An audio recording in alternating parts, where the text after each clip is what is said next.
Welcome to the Adventure Mechanics side quest, and today it's just me, Chandler. I've been hard at work getting some mandatory features into the mapper, such as saving and getting chunking to work, so today I wanted to talk about different approaches to game design. For those who don't know, there are a bunch of different ways to approach game design. There are fundamentals that cross multiple different approaches, and not all of the approaches are truly unique. So, what am I talking about here? Well, simply put, it's the process that the designer uses to guide how they design the game. The most fundamental design method I've found so far stems from how a game is defined. For the purposes of this talk, I'm going to call this the fundamental game design method. In this design approach, you can see a game as a start point, a goal, some opposition, with decisions to work around them, and a rule set to interact with. What is the value of designing from such a low level? To put it bluntly, you'll have to take nothing for granted.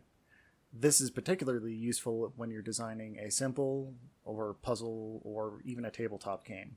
When designing for tabletop specifically, you can't necessarily assume that the player will know the state of the game off the top of their head, or even by glancing at the board. So you'll have to distill everything down as much as possible to conform to some part of this game definition. And by having put it in one of those very limited fields, you'll have something ready very quickly. As soon as you have something more complex, however, this quickly becomes unwieldy. An RTS where there are many decisions, or a casual game where the goal is nebulous at best, doesn't really lend itself well to this framework. Explicitly writing every rule and how the player can interact with them is going to become quite tedious, believe me. Doubly so if it's going to be taken care of by the computer. This can quickly double the workload and extend the design time beyond what is acceptable to get the game out. That being said, being aware of this fundamental game design method is incredibly handy, especially when you're making those smaller, simple games. Let's say you don't have a simple game in mind, but you still need to have something to work from. What could you use then? Another option is to abstract a bit higher up and use something called transactional game design. In transactional game design, the core of the play space is between the player and the game itself. That means that it focuses on mechanics, feedback loops, interaction between the player and the game, player agency, and action verbs.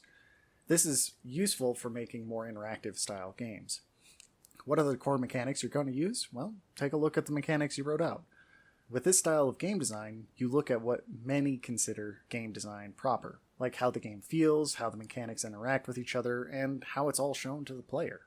In this context, it's not one type of player specifically, but rather all types of players in general. Transactional game design is focused on the crunchier side of the player-game interface, rather than looking at one specific type of player and catering the game to them. Transactional game design is focused on the interaction of the player with the game itself. This attitude towards game design is especially useful for action-oriented games such as twin-stick shooters or platforming games. All the focus being on the interaction of the player with the game forces the designer to really make sure that everything added makes the game better and really crunchy.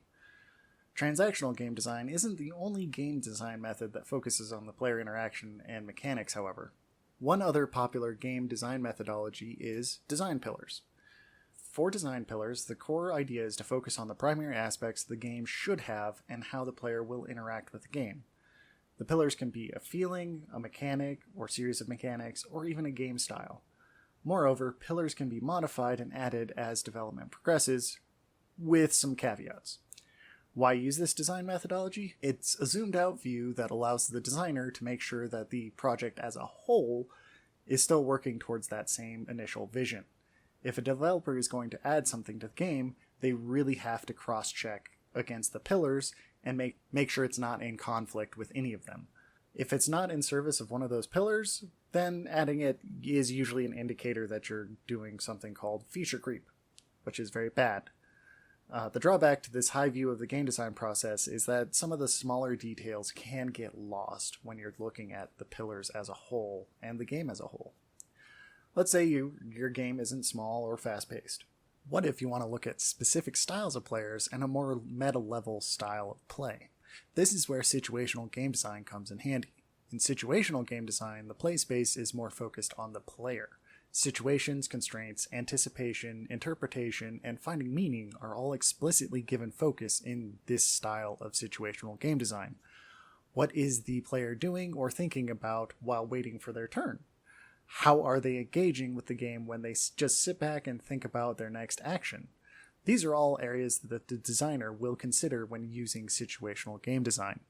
In this method, the constraints are things like the rule set, controls, and visual representations. It can also include the constraints that the player may put on themselves as well, like additional challenges or thematic constraints that may not actually be in the game.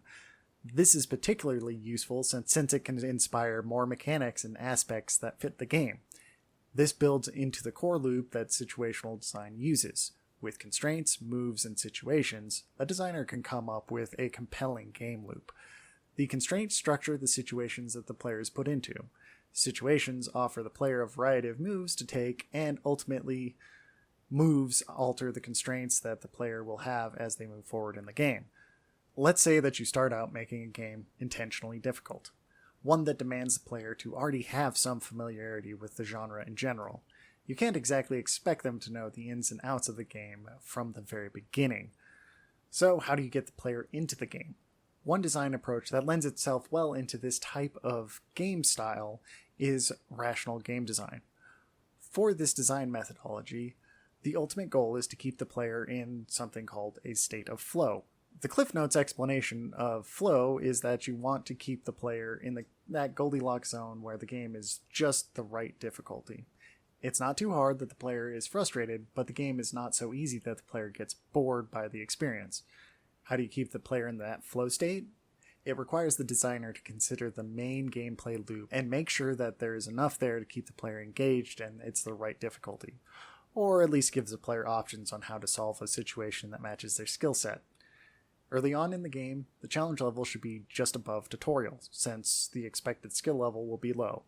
As a player makes their way towards the end, the difficulty can build upon the previously completed challenges, ideally culminating in the player mastering the game itself by the end. This particular approach to game design lends itself very well to linear style games like a story-based shooter or a tower defense style game. One of the drawbacks of this style of game design is that it does not work well in a multiplayer arena. You cannot rely on guardrails to keep the player in a state of flow when they just keep getting curb stomped by other players. This can be partially mitigated by using smarter matchmaking, but that is no guaranteed way to solve the problem. This is by no means all the methodologies for game design, but these are the ones that I found most useful to me. Before anybody decides to comment, I will be going through the design methodology that I used for the mapper. For my purposes, I've been using design pillars. Instead of focusing on mechanics as my design pillars, however, I've been using concepts. In this case, I've been using the thrill of discovery, nonviolence, and cartography as the core pillars of the mapper. The mapper obviously began as a game about cartography, so I had to make it one of the design pillars. The thrill of discovery also ties nicely into cartography, since mapping the unknown isn't necessarily the same thing, but the thrill of discovery is still close enough to my first pillar to complement it. The final pillar I chose was nonviolence.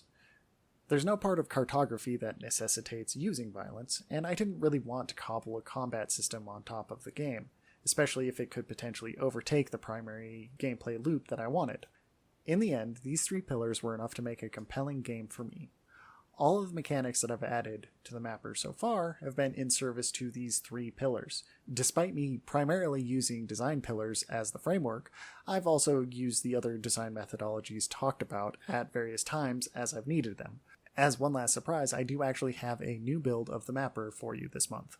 I don't have all of the mechanics implemented that I wanted yet, but I do have a large step forward in terms of the look and feel of the game. I've implemented a rudimentary save system along with a flag system that allows players to place flags both on the map and in the world. There are also a large number of changes on the back end, but that's more to make my life easier and not necessarily something you will see. I'm also going to be releasing the mapper onto itch.io moving forward, since I feel that it's progressed far enough to be presentable to a wider audience. If you have any feedbacks or suggestions, leave a comment. Any feedback is going to make the mapper better. That's all that I have for this side quest. As always, you can find me on Twitter at JCSuron. This has been the Adventure Mechanics, and I'll talk with you next time.